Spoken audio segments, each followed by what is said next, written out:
என்னடா விஜய் டிவி ஒரு வழியா வந்து பரவச நிலையை அடைஞ்சிட்டீங்க போல இருக்கு.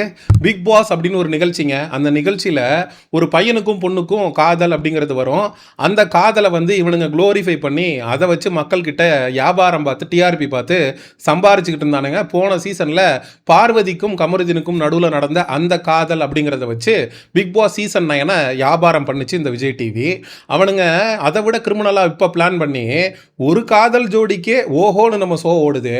ஒட்டு மொத்தமாக ஒரு 10 காதல் ஜோடிகளை ஒரு பங்களாக்குள்ளே விட்டு அங்கங்கே கேமரா வச்சு அவங்க பண்ணக்கூடிய சில்மிஷங்கள் எல்லாத்தையும் எடுத்து மக்கள்கிட்ட காட்டினா அது எந்த அளவுக்கு சர்ச்சையை ஏற்படுத்தும், எந்த அளவுக்கு நம்ம ஷோவை பற்றி மக்கள் பேசுவாங்க அப்படின்ற ஒரு முடிவை விஜய் டிவி எடுத்திருக்கான்.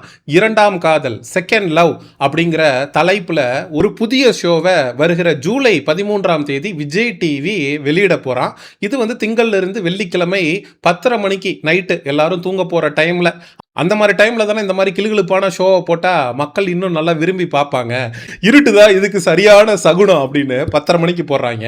சாட்டர்டே சண்டே வந்து 5:30 மணிக்கெல்லாம் யார் வேணாலும் பார்க்கலாம். குழந்தைகளோட சேர்ந்து பெற்றவங்க வயசானவங்க எல்லாரும் ஒன்றா உட்காந்து இவங்க கட்டி பிடிச்சிக்கிறத, இவனுங்க முத்தம் கொடுத்துக்கிறத, பலான புத்தகங்களை படித்து படித்து பற்பல பயிற்சிகளை மேற்கொண்டு தன்னை இதற்கென்றே வலிமைப்படுத்தி கொண்டிருக்கிறார்கள் அப்படிங்கிற மாதிரி ஆட்களை விடுங்க அந்த வீட்டுக்குள்ளே அனுப்பி அந்த வீட்டுக்குள்ள அவங்க என்னென்னலாம் பண்ண போறாங்கன்றத நமக்கு வெளிச்சம் போட்டு காட்ட போறாங்களாம். இந்த ஷோவுடைய நோக்கம் என்ன அப்படின்னு பார்த்தீங்கன்னா மக்களே, ஒரு பிரேக்கப் ஆன ஆணும் ஒரு பிரேக்கப் ஆன பெண்ணும் ஒரே வீட்டுக்குள்ள நாங்கள் அனுப்பும் போது அவங்க 2 பேருக்கு நடுவில் ஐயோ பத்திக்கிச்சு பத்திக்கிச்சு பத்திக்கிச்சு ஓஹோ பெண்ணே அப்படின்னு காதல் தீ அவங்களுக்குள்ள பத்தி எரியுதா அப்படிங்கிறத பார்க்கறது தான் இந்த ஷோவுடைய உன்னத நோக்கம்.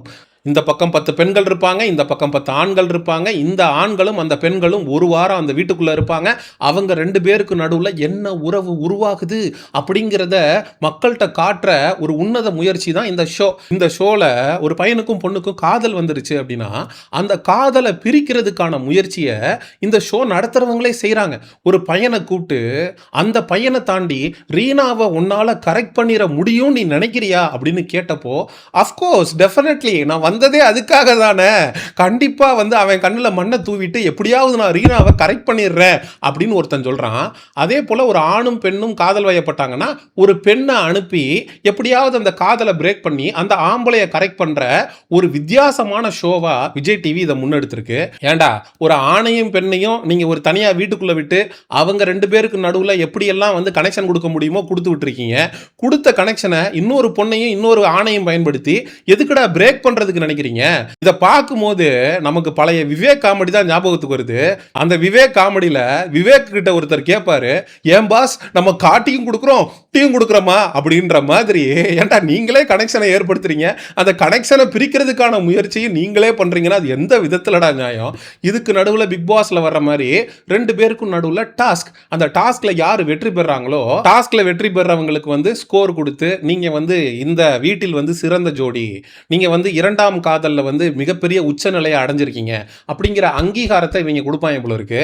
ஒவ்வொரு ஜோடியா வந்து மக்கள்கிட்ட போட்டு காட்டி இதில் எந்த ஜோடி சிறந்த ஜோடி என்று மக்கள் வாக்களிக்கட்டும் அப்படின்னு மக்களை வாக்களிக்க வச்சு மக்களை இந்த கேவலமான இவங்க பார்க்குற மாமா வேலைக்கு உள்ள கொண்டு வந்து மக்கள் அதை பார்த்து, ஏன்னா பிக் பாஸே நம்ம மக்கள் ஆணு பார்ப்பான், அதில் ஒரு ஜோடி வந்து தனியாக ஒதுங்குறாங்க அப்படின்னா அந்த ஜோடியை பார்த்து ஷிப் பண்ணுறதுக்குன்னு ஒரு கும்பலே இருக்கு. இப்போ தனியாக ஷிப்பர்ஸுக்குன்னு ஒரு ஷோவை ஆரம்பிச்சிருக்காங்க. எவெல்லாம் நாக்க தொங்க போட்டு இந்த காதல் ஜோடிகளை பார்க்குற ஒரு மனநோய்ங்கிறது நம்ம மக்கள்கிட்டே இருக்கு. அதை இவங்க பயன்படுத்தி வியாபாரம் பார்க்கணும் அப்படின்னு ஒரு முடிவை இந்த மாமா டிவி எடுத்திருக்காங்க. ஏண்டா எவன் நல்லா கட்டி பிடிக்கிறான், எவன் நல்லா முத்தம் கொடுக்குறான், எந்த ஜோடிக்கு நடுவில் நல்ல கெமிஸ்ட்ரி இருக்குது, இதெல்லாம் பார்த்து நாங்கள் வந்து ஓட்டு போடணும். அதன் அடிப்படையில் நீங்கள் வந்து அந்த ஜோடிக்கு வந்து டைட்டில் கொடுப்பீங்க. அந்த ஜோடி டாட்டா பாய் பாய்னு காட்டிட்டு போயிடுவாங்க. டைட்டிலையும் நீங்கள் கொடுக்குற காசையும் வாங்கிட்டு கடைசியில் மக்கள் வந்து மணியாட்டிக்கிட்டு தெருவில் தெரியணும். பிக் பாஸ்னு ஒரு ஷோவை ஆரம்பித்து ஒட்டுமொத்தமாக சமூக சீர்கேடை எந்த அளவுக்கு பண்ண முடியுமோ அந்த அளவுக்கு பண்ணி வச்சுருக்காங்க. இப்போ புதுசாக நாங்கள் வந்து 2ஆம் காதல் செகண்ட் லவ் அப்படிங்கிற பேரில் தமிழ்நாட்டில் வந்து நாங்கள் புரட்சியை ஏற்படுத்த போகிறோம் அப்படின்னு கிளம்பியிருக்காங்க. இந்த ஷோ ஒன்றும் புது ஷோலாம் இல்லைங்க. இதுக்கு முன்னாடியே வந்து ஃபாரின் கண்ட்ரீஸில் லவ் ஐலாண்ட் அப்படின்லாம் வந்து இந்த ஷோ அப்படிங்கிறது நடந்துட்டு இருக்கு. ஹிந்திலையும் இந்த ஷோ வந்து பயங்கர பாப்புலரு. இப்போ தமிழ் கலாச்சாரத்துக்குள்ள இந்த ஷோவை கொண்டு வந்து திணிக்க வேண்டிய காரணம் என்ன? இன்னைக்கு இருக்கக்கூடிய ஜென்ஸு காதல் அப்படிங்கிற புரிதல் சுத்தமா இல்லாம சிச்சுவேஷன்ஷிப்புங்கிறானுங்க. 10 நாளைக்கு பழகிக்கலாம், 1 வருஷத்துக்கு பழகிக்கலாம், இந்த ஊர்ல இருக்கிற வரைக்கும் பழகிக்கலாம், 2 நாளைக்கு பழகிக்கலாம், அப்படி போய்கிட்டு இருக்கு. இன்னும் வந்து இன்னைக்கு இருக்கக்கூடிய இளம் பெண்களையும் ஆண்களையும் குழப்புற மாதிரி இந்த மாதிரி காதல் அப்படிங்கிறது முடிஞ்சு போச்சு அப்படின்னா உங்களுடைய வாழ்க்கையே முடிஞ்சு போச்சுன்னு அர்த்தம் கிடையாது. நீங்க இன்னொருத்தரையும் வந்து நீங்க காதலிக்கலாம், இன்னொருத்தரை இப்படியெல்லாம் நீங்க காதலிக்கலாம். இன்னொருத்தரோட காதல்ல இருக்கும்போது ஒரு ஆண் வந்து அந்த காதலை பிரிச்சு அந்த பொண்ணை வந்து கரெக்ட் பண்ணி கொண்டு போகலாம். அதே போல ஒரு பெண் வந்து ஒரு ஜோடிக்குள்ள புகுந்து அந்த பெண்ணை வந்து கழட்டி விட்டுட்டு அந்த ஆணை கரெக்ட் பண்ணிட்டு கொண்டு போகலாம். யார் வேண்டுமானாலும் யாருடன் வேண்டுமானாலும் குதூகலமாக இருக்கலாம், குஜிலி மஸ்து செய்து கொள்ளலாம் அப்படிங்கிற ஒரு உயரிய தத்துவத்தோட இந்த மாமா டிவி களமிறங்கியிருக்கானுங்க. இது எங்க போய் முடிய போகுது அப்படிங்கிறது நமக்கு தெரியல. இப்படிப்பட்ட ஒரு ஷோவை ஹோஸ்ட் பண்றதுக்கு ஏன் இல்லை நான் இருக்கிறேனப்பா அப்படின்னு ரம்யா கிருஷ்ணன் தலைகீழாகத்தான் குதிக்க போகிறேன் அப்படின்னு குதிச்சிருக்காங்க. மிஸ்ஸஸ் ரம்யா கிருஷ்ணன் மேடம் விஜய் சேதுபதினு ஒருத்தர் பிக் பாஸை ஹோஸ்ட் பண்ணாரு. போன சீசன்ல பார்வதி கமருதின்னு 2 பேருக்கு ரெட் கார்டு கொடுத்தாரு.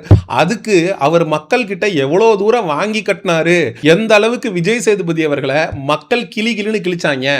சாச்சனா அப்படின்னு தன்னோடு நடிச்ச ஒரு பொண்ணுக்கு வாய்ப்பு கொடுத்து பிக் பாஸ் சீசன் 8ல சாச்சனாக்கு சொம்படிச்சுக்கிட்டு இருந்தாரு.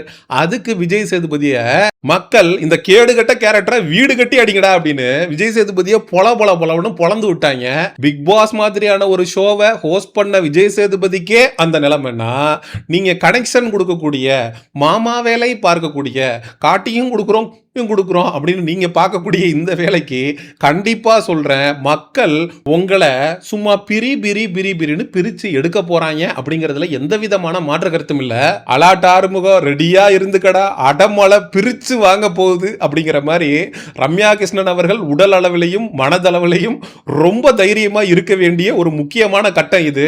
ஏன்னா கண்டிப்பா இந்த மாதிரியான ஒரு ஷோவை தமிழ் கலாச்சாரத்தில் இருக்கக்கூடிய யாருமே அங்கீகரிக்கிறதுக்கு வாய்ப்பே கிடையாது. இந்த ஷோவையும் பிக் பாஸை எப்படி வந்து ரிவ்யூ பண்ணாங்களோ அதே போல் நிறைய ரிவ்யூவர்ஸ், பிக் பாஸ் ரிவ்யூவர்ஸ் எல்லாருமே இந்த ஷோவை ரிவ்யூ பண்ணுவாங்க. கண்டிப்பாக இந்த ஷோவில் இருக்கக்கூடிய நிறை குறைகளை மக்கள்கிட்ட எடுத்து சொல்லுவாங்க. ஒட்டுமொத்தமாக மக்கள் எல்லாரும் ஒன்றா சேர்ந்து வடிவேல ஒரு படத்தில் சென்டரில் நிற்க வச்சு சுற்றி நின்று 1 2 3 சொல்லி காரி துப்புவாங்க. 1 2 3 2 அப்படின்னு. வடிவேலு ஆத்துல குளிச்சிருக்கேன், சேத்துல குளிச்சிருக்கேன், கம்மாயில குளிச்சிருக்கேன், கிணத்துல குளிச்சிருக்கேன், எச்சியில இன்னைக்கு தாண்டா குளிச்சிருக்கேன் அப்படிங்கிற மாதிரி சுத்தி நின்று மக்கள் இந்த விஜய் டிவி நடத்த போற இந்த செகண்ட் லவ் அப்படிங்கிற ஷோவை காரி துப்ப போறாங்க அப்படிங்கிறதுல எனக்கு எந்த விதமான மாற்று கருத்தும் இல்லை. இப்போ நீ என்ன ப்ரோ சொல்ல வர? ஒரு பொண்ணும் பையனும் பிரேக்கப் ஆயிடுச்சு அப்படின்னா அவங்க 2 பேருக்கும் லைஃப் இல்லையா? அந்த பொண்ணு இன்னொரு ஆணை தேர்ந்தெடுத்துக்கிறதுக்கான விருப்பம் அந்த பெண்ணுக்கு இல்லையா? ஒரு ஆண் இன்னொரு பெண்ணை நேசிக்க கூடாதுன்னு இருக்கா? நேசிச்ச ஒரு பொண்ணையே நினைச்சுக்கிட்டு கடைசி வரைக்கும் வாழணுமா அப்படின்னு நீங்க கேட்டீங்கன்னா தாராளமாக ஒரு பெண் வந்து பிரேக்கப்புக்கு அப்புறம் இன்னொரு ஆணை தேர்ந்தெடுத்துக்கலாம். அதுல மாற்று கருத்தே இல்லை. விதவைகளுடைய மறுமணத்தையே என்னை போன்ற நபர்கள்லாம் அங்கீகரிக்கிறோம், அதை நாங்கள் வரவே இருக்கிறோம். ஆனா அதை நீங்க ஒரு வீட்டுக்குள்ள அனுப்பி அங்கங்க கேமரா வச்சு அவங்க கட்டி பிடிக்கிறது, அவங்க முத்தம் கொடுத்துக்கிறது, ஒரே போர்வையை 2 பேரும் போத்திக்கிட்டு ஒரு போர்வைக்குள் 2 தூக்கம் அப்படின்னு பண்ணிக்கிட்டு இல்லாம அவங்க தனியா போய் 4 செவுத்துக்குள்ள என்ன வேணா பண்ணிக்கிட்டோம். ஆனா அந்த 4 செவுத்துல கேமராவை வச்சு அவங்களுடைய இன்டிமேட் மொமெண்ட்ஸ், அவங்களுக்கு நடுவுல காதல் தீ பத்தி எரியறத ஐயோ பத்திக்கிச்சு அப்படின்னு மக்கள்கிட்ட கொண்டு வந்து நான் காட்டுவேன். அப்படின்னா இப்படி கனெக்ஷன் கொடுத்து மாமா வேலை பார்க்கக்கூடிய விஜய் டிவியை 4 பேர் என்ன மாதிரி சோசியல் மீடியால காரி துப்பாம இருக்க மாட்டான். சரி, மக்களாகிய உங்கள்கிட்ட கேட்குறேன், த செகண்ட் லவ் அப்படிங்கிற பேரில் இந்த சமுதாயத்தை சீரழிக்கிறதுக்காக விஜய் டிவி கையில் எடுத்திருக்கக்கூடிய இந்த கேவலமான விஷயத்தை பற்றி மக்களாகிய நீங்கள் என்ன நினைக்கிறீங்க? இல்லை ப்ரோ, இதை வந்து ஒரு ஷோவாக எடுத்துகிட்டு கடந்து போயிடுவோம், எதுக்காக வந்து நம்மளுடைய நிஜ வாழ்க்கையில் இந்த விஷயத்தை வந்து நம்ம பொருத்தி பார்த்துக்கணும், சீரியலில் வந்து மாமியார் மருமகளை இருக்கிற மாதிரி, மருமக வந்து மாமியாவை வந்து கொல்ற மாதிரி இப்படியெல்லாம் சீன்ஸ் வருது, அதனால் அதை பார்த்து மக்கள் வந்து அந்த மாதிரி நடந்துக்கிறாங்களா? ஒரு ஷோவாக எடுத்துக்கக்கூடிய பக்குவம் அப்படிங்கிறது மக்களுக்கு இருக்கு. அதனால வந்து நம்ம வந்து இத ஷோவா பார்த்துட்டு கடந்து போயிடுவோம் அப்படின்னு மக்களாகிய நீங்க நினைக்கிறீங்களா?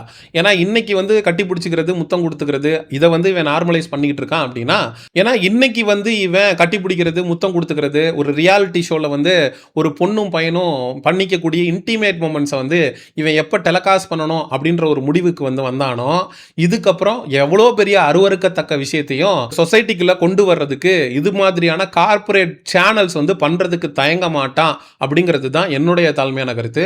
மக்களாகிய நீங்க த செகண்ட் லவ் அப்படின்னு விஜய் டிவி வந்து ஒளிபரப்ப போற இந்த ஷோவை பத்தி என்ன நினைக்கிறீங்க அப்படிங்கிற உங்களுடைய கருத்துக்களை மறக்காம கமெண்ட் செக்ஷன்ல சொல்லுங்க.